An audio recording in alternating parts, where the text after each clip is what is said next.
Okay, so today we're going to be looking at the Constitution as like a big document. Okay, so it's kind of like looking at a book, looking at the table of contents, and then trying to figure out what the book is about without having to read the book. Have you done that before? Should do that, right? Okay, so we're just looking at the headings and we're just trying to think about big questions. Okay, so hopefully some of you will have some big questions about particular areas of the Constitution. So if we look at the document itself and try to understand, this document is about checking power abuse. Okay? Trying to keep people from abusing the power that they either have taken or that they get. Okay? So let's start with the easy stuff since we've already done this. What kind of language in the preamble would make you think about checking power? What's kind of the main point of the preamble that we talked about yesterday?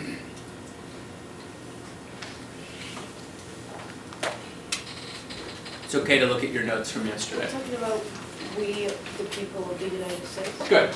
So why would that be a check on the people, on the power of individuals? Sorry, I'm going to block you guys off for a few minutes. Why would that check an individual? What's the question again? I'm sorry. So what was the question again? Why would we, the people, be a check against the president's abuse of power? And maybe how could be a good question too. Stop. Prevent. Limit.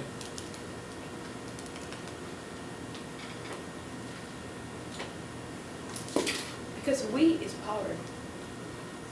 People. Keep going. What power do you, we, the people, have? Oh, I was gonna say, I guess if the president's not doing right, we, I guess to vote to get him out or something like that. If he's So not- say that again, with more confidence. Not I guess, but what do we get to do? You get to, if the, Vote. If the, yeah, vote. So if you don't like President Trump's interpretation of Article 2, you can vote him out. That's a power given by the Constitution as a check against an individual's power. You might not think it's a great power, but it's a power nonetheless. Okay, you might think it's a great power and, you know, it's a power. Okay, either way. So now you know how the game is played. You have to wait 4 years. You gotta wait, right.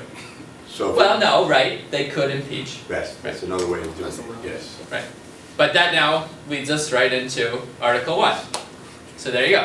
What's a power that Congress has if they want to remove the president? They can impeach.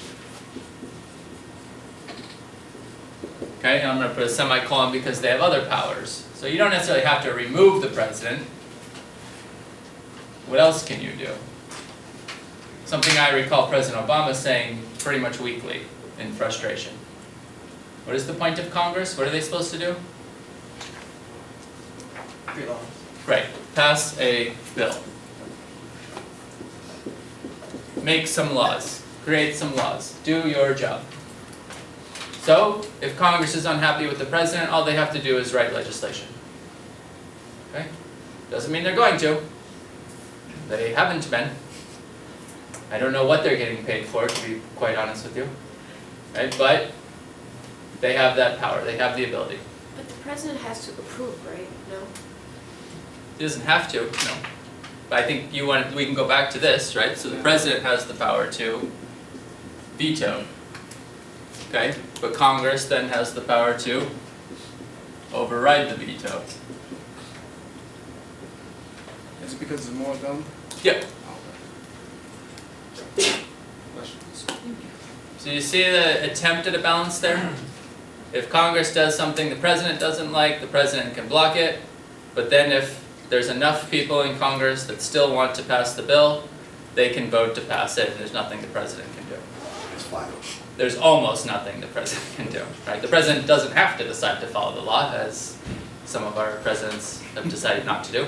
Not just Trump, right? I mean, several, including Obama. Okay, but in theory, right, according to, now they're operating outside the Constitution, and legal scholars tend to call that extra legal, outside of the Constitution. So not really legal. Okay. This is good for now, we're just getting a big broad sketch, okay? We're not trying to get into details yet because there's a lot of details. So section 2 now, okay, is about the president. So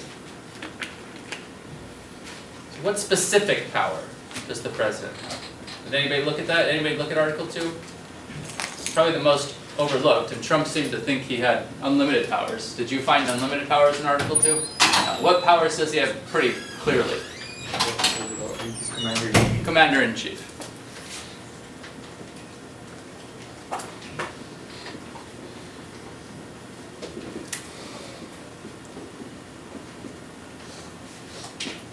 Probably a very misunderstood concept, and I'm sure one that he doesn't like at all, is he's not the commander-in-chief. He's a commander-in-chief among other commanders-in-chief of each of the armed forces and the joint chiefs of staff. So technically, the joint chiefs of staff is ahead of the president. So you can kind of see that, and Rome tried to do this. They had two chiefs in charge of the military. One is the military commander, and the other one is the legislative commander. So why would you need a legislative commander of the military? This person is not going to be on the field. They're not going to be telling the military what to do. They're going to be talking to Congress. So why would you want this person? What are they doing?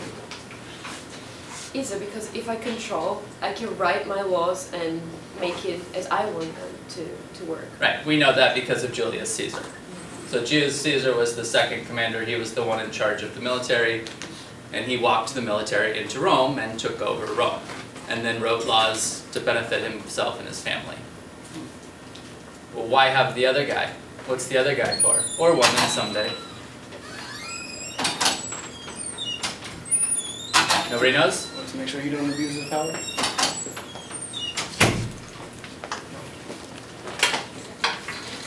What? The second opinion? Well, what does the military need in order to go fight a war? Strategy. They need troops, they need guns, they need weapons. Strategy. Where do they get these things from? Oh, Not the government, right? well, they supply the. The government doesn't, right? Chuck Schumer doesn't know how to make a weapon, right? So it's from the private sector. So you have to do what if you want to get something from the private sector? Negotiate. Are you guys serious? You gotta pay for it, you gotta buy it, you gotta use money. This is America, right? Even the government has to buy things. So what is this guy there for? What is the president supposed to do? And ask for money. So I'm not gonna say beg, but kind of like begging, right? But he does this pretty regularly, and he gets very upset when he doesn't get the money he asks for, right? But that's his job, supposed to do that. So for some reason, the courts have become the referee between Congress and the executive. But there's nothing in the Constitution that says they can do that. I'll get into why that is a little bit later in the semester, okay, how they became that. But did anybody read Article 3? Nobody? If the lower courts find something that they can't handle, they shoot it up to the Supreme Court to. That's also not in the Constitution, but that comes from a case that we're going to study, Marbury versus Madison, so I'll put it, right, because it is something they do. But again, never mentioned in the Constitution. I'll just tell it everybody because it's kind of a strange thing. Article 3 is the shortest. And it says all powers will be vested in a Supreme Court. Period. It's like saying, I'm going to have a party tomorrow. And you're not sure if you're invited, you don't know where it is, you don't know the directions, you don't know how much it's going to cost, but you know, I'm telling you that there's going to be one. So that's what they did. They said, there's going to be a Supreme Court. In theory, it could be operated by AI. It doesn't say anything about humans having to be on the Supreme Court. Okay? If you decide to put a human, you could just put one. You don't have to put 9. Okay? It's been different numbers from different times of history. Okay? So it's very unclear as to what they wanted the courts to do. Okay? To their credit, it was a brand new kind of concept. of mixing in the courts and with the regular government. Most governments at that time only had the first two branches. Okay, so we'll forgive them for not knowing what was going to happen. But in theory also they gave the power to Congress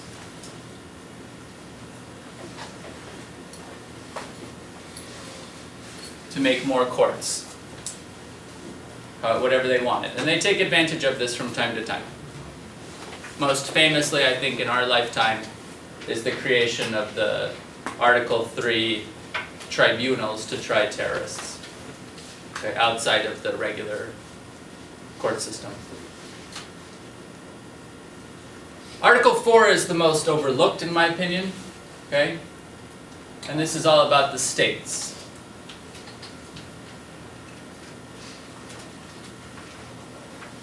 Anybody look at Article 4?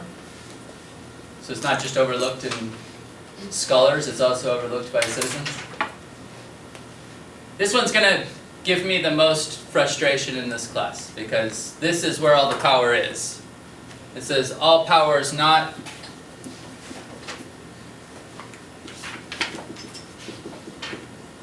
okay? All powers not designated in 1, 2, and 3 are left to the states. So the states largely can do whatever they want. So that's where Trump got a little confused. It's the states that can do almost anything they want. So the governors, the mayors, they can do whatever they want. There's very little limited unless it's in their own state constitution. So the federal government doesn't really tell the states what to do.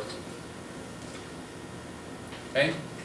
The major exception, which I don't think is shocking now that we've laid it out this way, money and trade. Now, I'll tell you later about my home state and them really pushing this definition to their limits, but not on recorded camera today. Okay? So they violated the Constitution. Why would Congress not want to interfere with the states? And you get the privilege of looking back at history. Remember, the framers didn't know what was going to happen.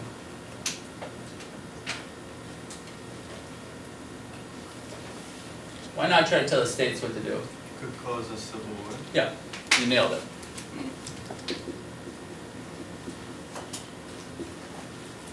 Okay, so that's going to be our big problem that we're going to have to analyze. What happens when the federal government tries to tell the states what to do? Okay.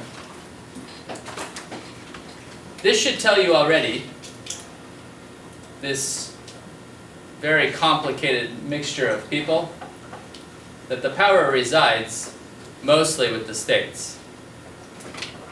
And so the federal government has to be very careful.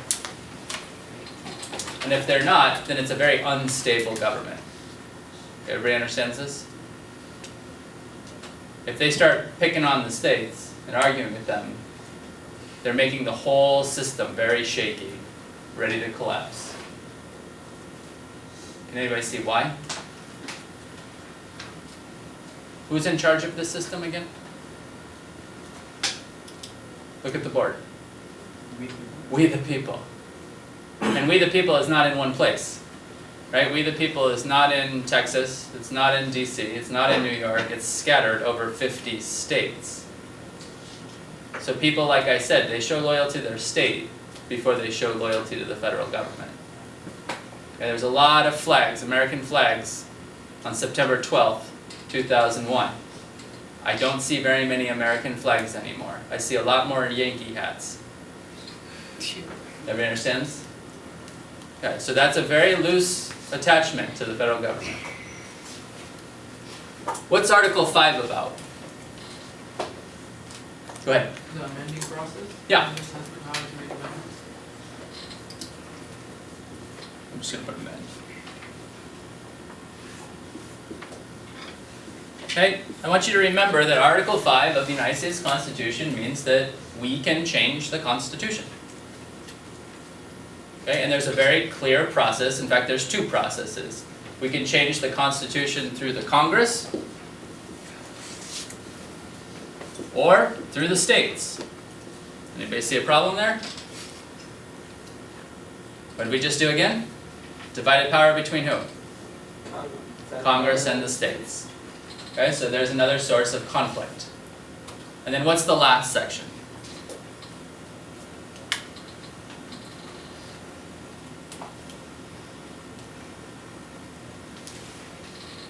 Go ahead. The supremacy clause? Yeah.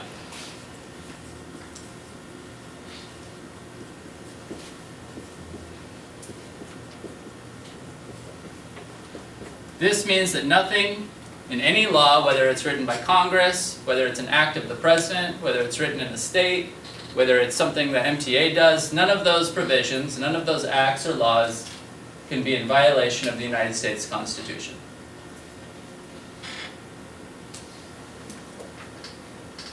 Constitution is the supreme law of the land. This is the organizing body. So if you want to start your own country, can you do it? Nope. If you want to pass your own law at your own house, can you do it? No. Okay, you have to submit to the Republic. That's what this is. We have a pretty broad idea now. So what is this? Anybody have seen this anywhere else? I'm not expecting you to have, but just out of curiosity. Does this look like anything else?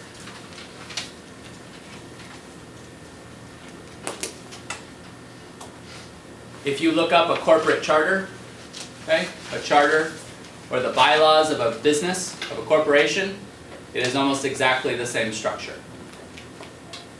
So if you want to know how is Google run, how is Amazon run, how is Microsoft run, how your favorite fashion designer runs their company,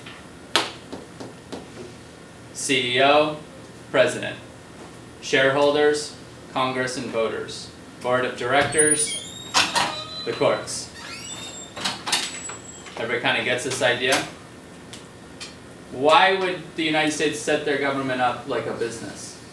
Is there anything on this board that gives you a clue?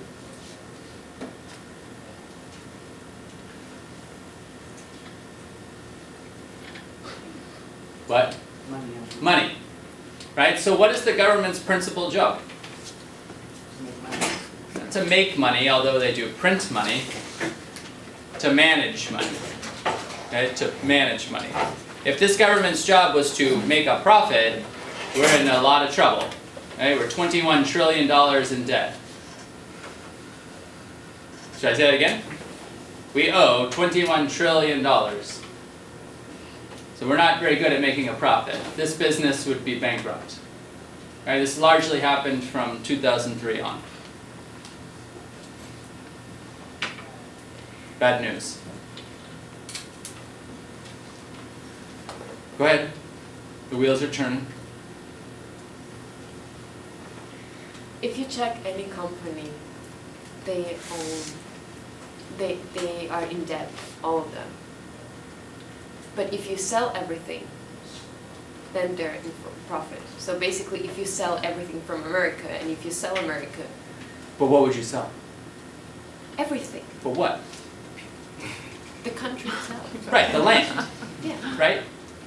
But this isn't a communist country. The government doesn't own very much land. Who owns land in America? Private citizens. We the people.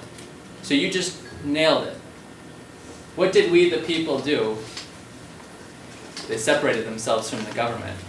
So the government can go into $21 trillion of debt and it has nothing to do with me. See who that benefits?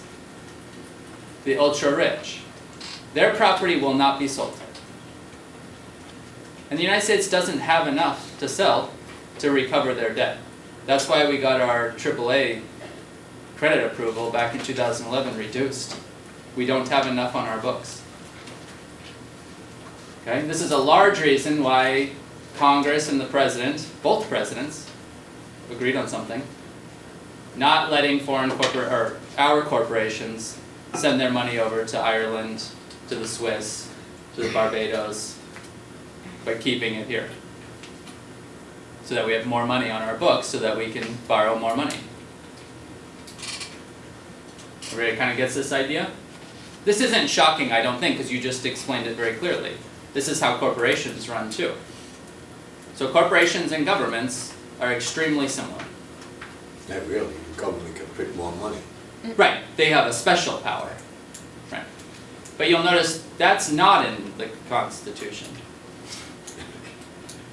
So that's a tricky one, right? And that's a case that you might study later on in your careers. McCullough versus Maryland.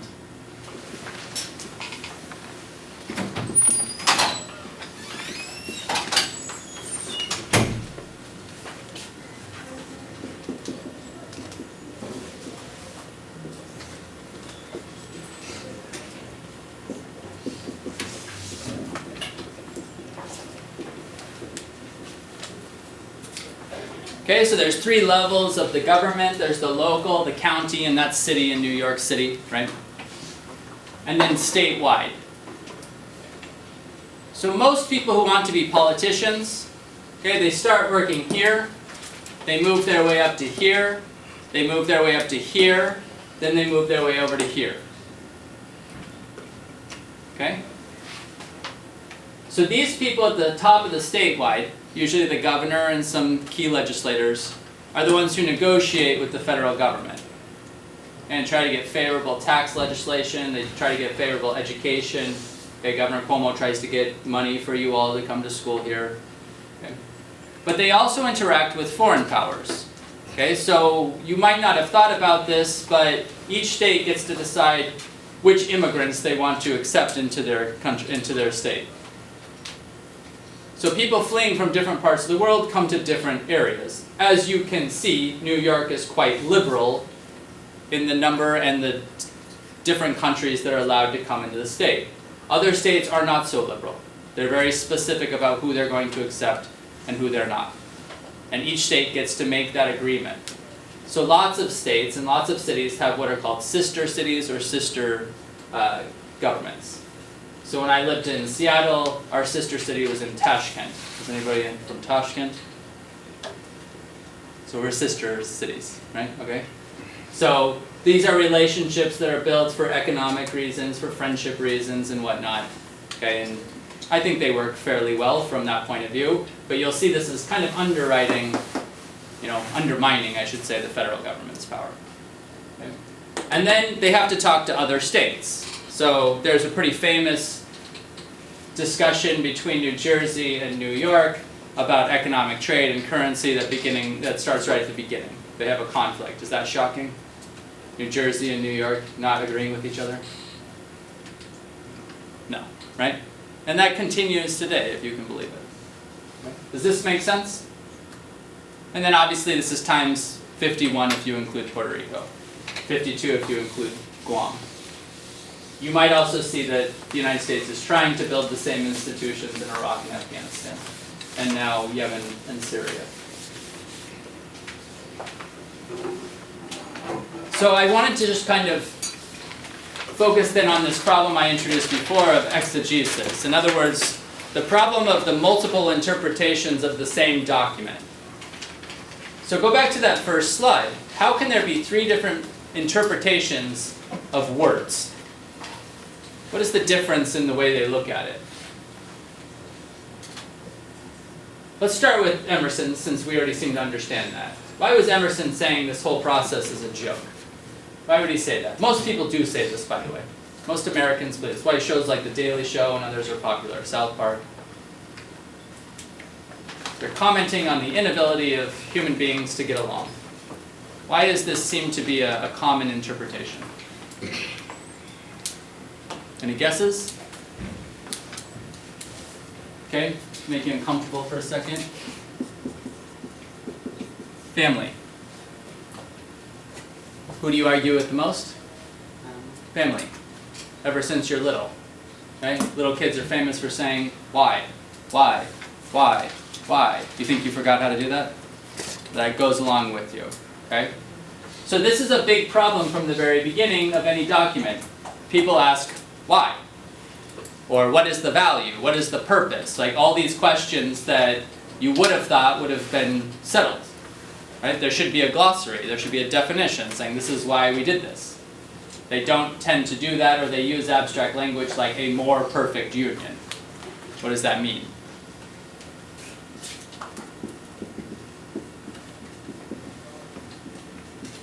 The other problem is that we have a better understanding of our family and what we mean, but we have practically no understanding of what other people in other families mean. Because we all learn language from our families. I didn't learn from your family, you didn't learn from my family. So we're not going to mean the same thing. So there's going to have to be a shared language at some point that we're going to create. Everybody understands this big problem? Now let's look at it from the God problem. If all men were angels, like James Madison said. Does everybody do what they say? No. So we have a problem of theory and practice. Okay? So sometimes people say they want to do something and then they seem to act exactly the opposite. My grandma called that lying. I don't know what your family calls it. Okay? But remember, what is the point of government and what is the point of politicians? To lie. To lie well. To persuade people to come their way against their own interests. So now you see that the government is really a place for whom, if it's not for angels? Devils. And you've heard the phrase, the devil is, or the details, the devil is in the details? Yes? No? Maybe?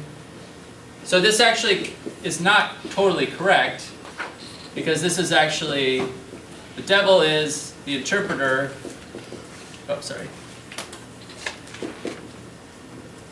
between humans and gods in the ancient Greek.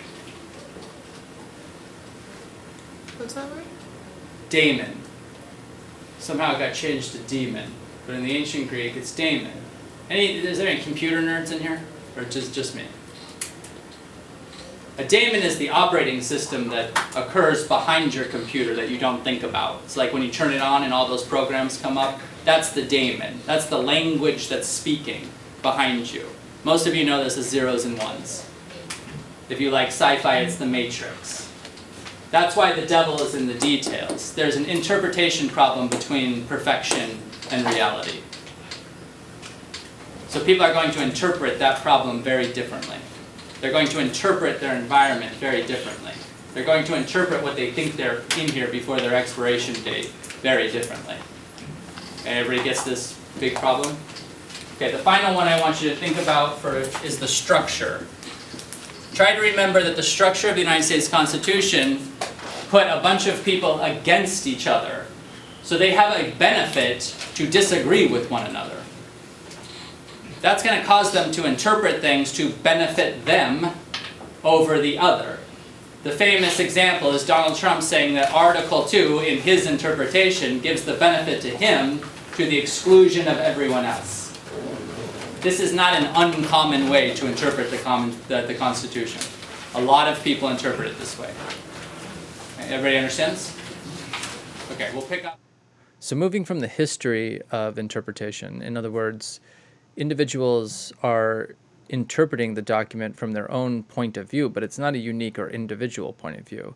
They're influenced by their families, by their kin groups, right, their extended families, by their culture, by their language, and by their education, and by their economic status, and all these different kind of things that form who we are.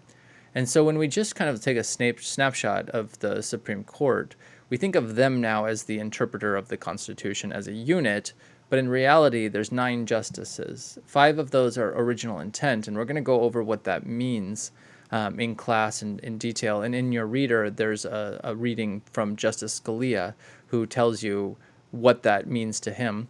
And then they're also, they tend to also talk about this idea of strict textualists. So in other words, they read the words and they don't think that you should put extra meaning into them, or that these words are as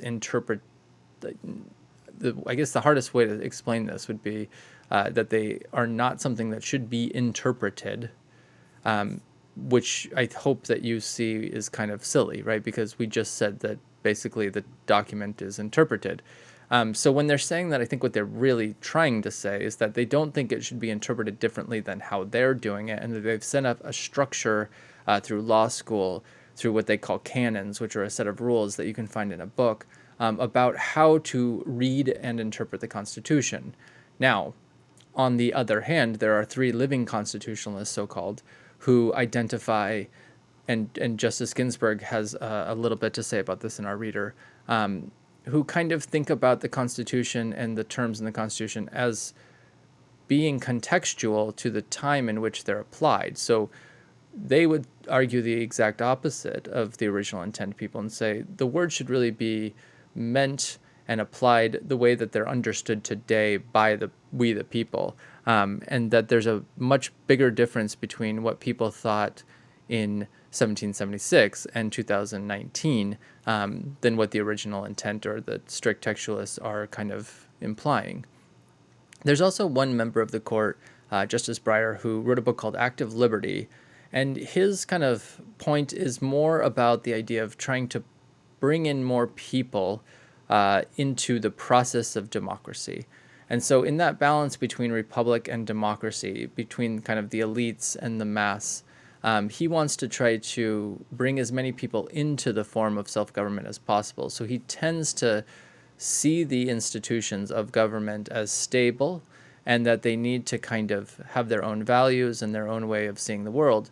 But he also wants them to be able to include and bring in new people, which would require that individuals would have to know more about their liberty, and they'd have to be engaged. They'd have to be active in that process. And then I want to just kind of think about this idea again. The Supreme Court is not one thing. Again, there's 9 justices. You see 3 different viewpoints among those 9. And then there's been 114 justices since 1787. So over time, there's some consistency, but there's also obvious difference over the last 200 plus years. And then these are the most difficult provisions, in my opinion, and that come from the debates that I've heard and the research that I've done about policy issues that get stuck or get debated in the media. And I think if you just think about it in these broad terms, so in Article 1 for Congress, in Article 1, Section 8, they have kind of abstract language. So they can regulate commerce, but there's oftentimes a distinction between what's called interstate commerce and intrastate commerce. And that line is probably easier to draw in 1776 when we're talking about things being transported by horse than now with airplanes and speed trains, and the internet now makes this even more kind of confusing. If I'm accessing Amazon's website and their server is in Seattle, Washington, but the product I'm buying is in New Jersey, is this interstate commerce, or am I doing commerce in New Jersey, or is the fact that I'm in New York mean that I'm doing commerce with all 3? And so, these are a lot of questions that are not natural questions for a Congress in Washington, D.C. to be exploring. So there's a little bit of confusion in that area, and there's plenty of information that you can find on the internet about the Commerce Clause. There's also a phrase of necessary and proper, and I think, when I first read that phrase, I thought, oh, well, how could this be misinterpreted? But on the other hand, if you think about it in its opposite, what can Congress do that is unnecessary and improper? Well, that is obviously in the eye of the beholder. So if someone is against abortion and Congress passes legislation that gives money or services or information to young women, clearly the person would find that to be unnecessary and improper. You could say the same thing about the invasion of a foreign country like Yemen or Pakistan, using drones and using military power.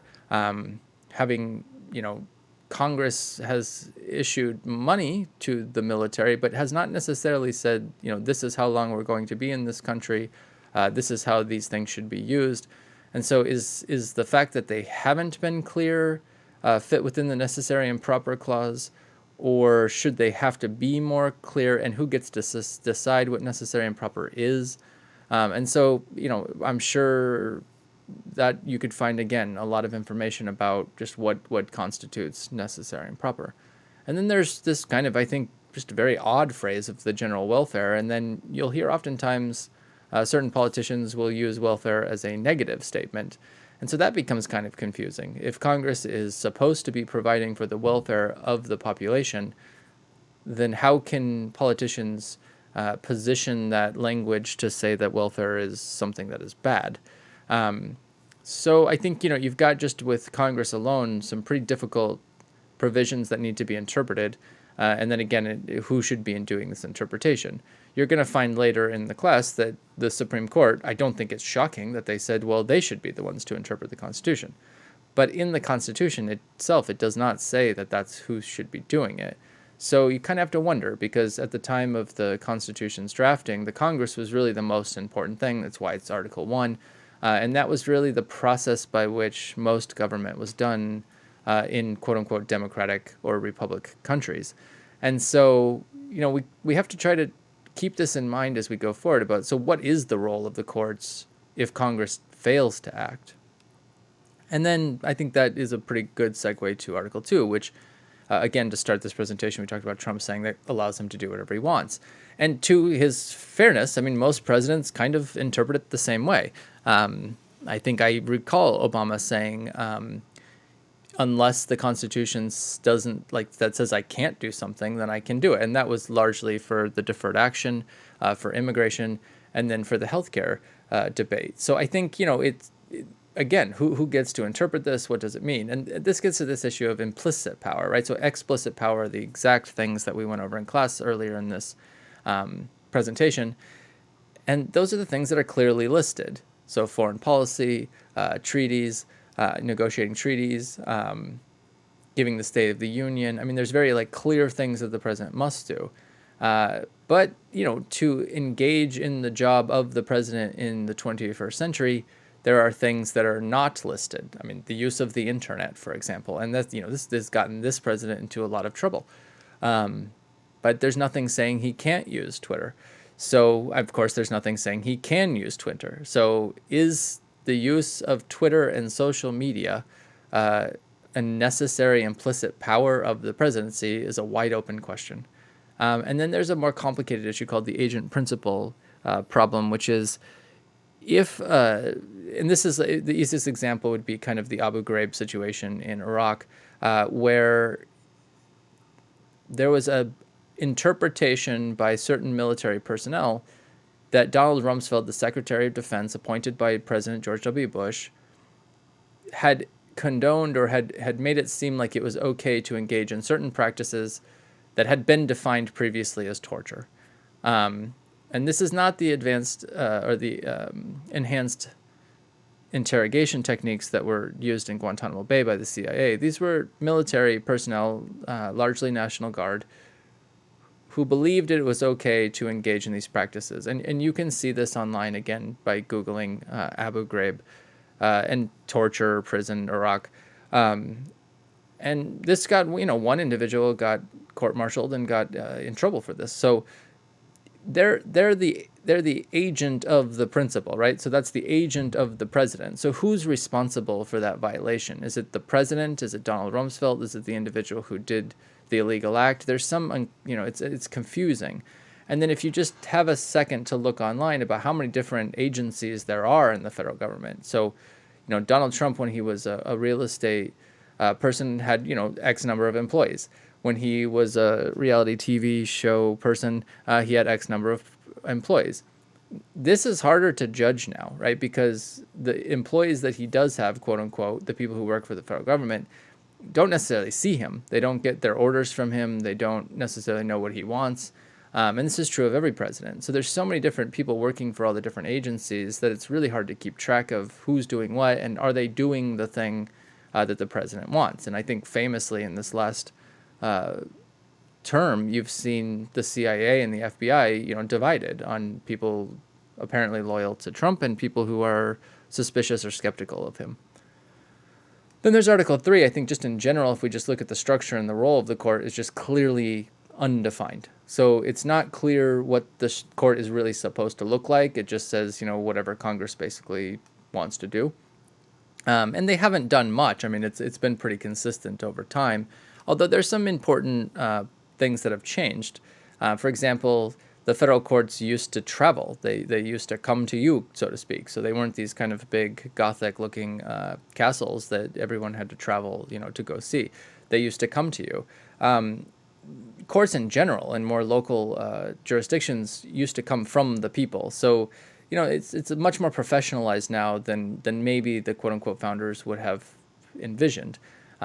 It could be good, it could be bad, it's hard to say, but again, this is a difficult provision. It is not clear what the structure of the court is supposed to be or what the role of the court is to be. Are they supposed to interpret the law? Are they supposed to decide constitutional issues ahead of time? Are they supposed to give advice? What should they do? And there's all sorts of things, again, you can find where people take many different positions on these rules. And then Article 4, I think, again, we're going to come back to the states a lot, and Article 4 is about the states.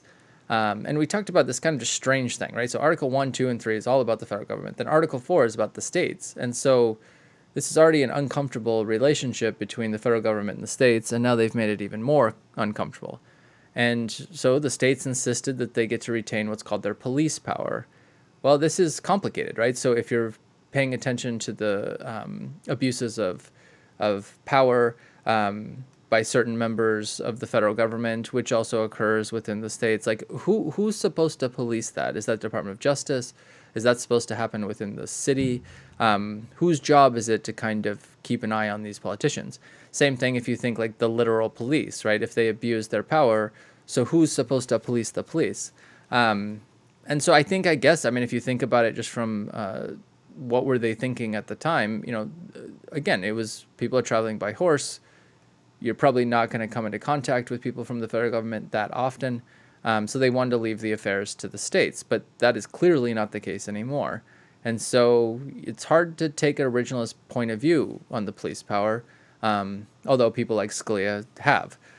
Then there's the commerce issue, as I brought up. What is considered interstate commerce and what's intrastate commerce is one thing, but then what about if Washington State wants to engage in commerce with China? Is there anything prohibiting them from that? What if New York wants to engage in commerce with New Zealand? It's tricky. What if Texas wants to do a trade deal with Mexico? You could say, well, the structure doesn't allow it to do that, but at the same time, so is the structure, is the piece of paper stopping them from doing that? Are we saying that people aren't making these deals? So I think it's just a little bit unclear as to what the role of the state is, and then the whole thing kind of boils down to this idea that states aren't exactly sovereign. They're not countries. They're kind of independent, but at the same time, they also have to pledge allegiance to the federal government. So they're in kind of an odd situation where they're not quite independent, as California is finding out with the federal government, and at the same time they're not quite dependent. So it's a strange kind of structure to introduce. And then these kind of bigger global issues. The amendment process is pretty clear. It's pretty well written down, but at the same time, it's not popularly known, and maybe it's not the best method for amending the Constitution. That would be kind of the same thing with conventions. I've heard a lot of people recently express fear about a convention and a right-wing takeover of the Constitution. I've also heard from the other side of a left-wing takeover of the Constitution. So I'm not sure, if everything got started by a Constitutional Convention, I'm not sure what the kind of ideology about conventions is and why conventions have kind of this negative perception. So it's just something to think about. If how do new people get to participate in the ideas of government if we're using the same constitution, from the 1700s? It's just an idea to think about, because a lot of new governments have held constitutional conventions, and they've come up with some different freedoms and, for example, human dignity. So it's just something to think about in the historical sense. There's also this idea of the supreme law and local custom. So it's all well and good. It's great to say that the Constitution is the supreme law, but that doesn't necessarily reach local customs, right? So people still behave in the way of their local town.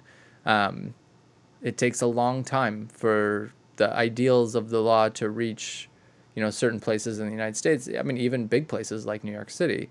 People behave based on the way that people behave in New York City, not necessarily the way that the founding fathers had intended or the way that Justice Ginsburg hopes. I mean, this is a pretty difficult thing to change. And then I think the Constitution just does not have anything to do with global issues like climate change and migration. There's no real concept with working with other countries. And in fact, famously, George Washington, the first president, said we should really avoid foreign entanglements.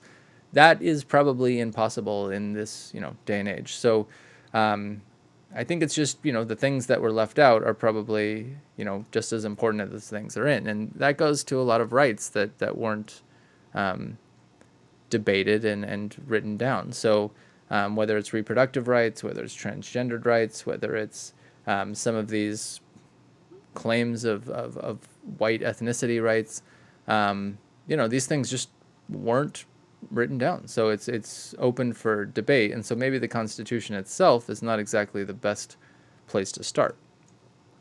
And then finally, it must be said, right? It must be argued or it must be asked. So what if there was no United States Constitution? I don't mean that in the historical sense. I mean that, what if we got rid of the United States Constitution? And I might just say, we tried this in one class several years ago, and students came up with their own constitution. But 70% of the thing they came up with was pretty similar to a combination of the United States Constitution and the New York State Constitution. They just focused on some new rights and some new ways of voting. So I thought that was pretty telling, right? I don't think anyone is saying the whole thing is broken. I think there's a lot of problems with the way that it was, put together and who was able to participate. However, there's only so many ways that people can participate and vote and discuss things in a given hour, right? So it's not like we're totally changing everything. It's just we're trying to figure out what would be the best structure for the times that we live in now. So I think the big questions obviously would have to be so how do we decide? Who governs? Who's in control? Who makes these decisions? You can't have everybody making decisions about everything all the time. And then so do we go back to the preamble of the Constitution? Are those values important values, or should we come up with new values?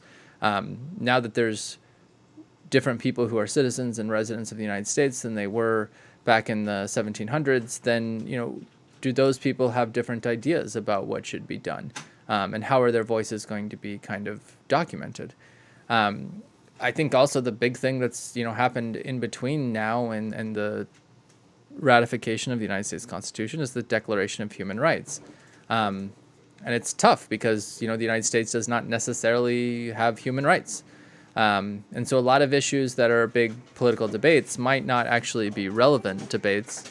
And then you kind of get to this idea of tribalism, which is if there was no binding document that's trying to hold everybody together, then would everybody just do whatever they want and then kind of go back to this idea of, well, you're in my kin group, you're in my family, so let's go fight this family. And, it's possible. So how do you kind of avoid that? But I think, the other side of that is there also seems to be autonomous groups that, are diverse, that come from all different places and somehow figure out how to work together.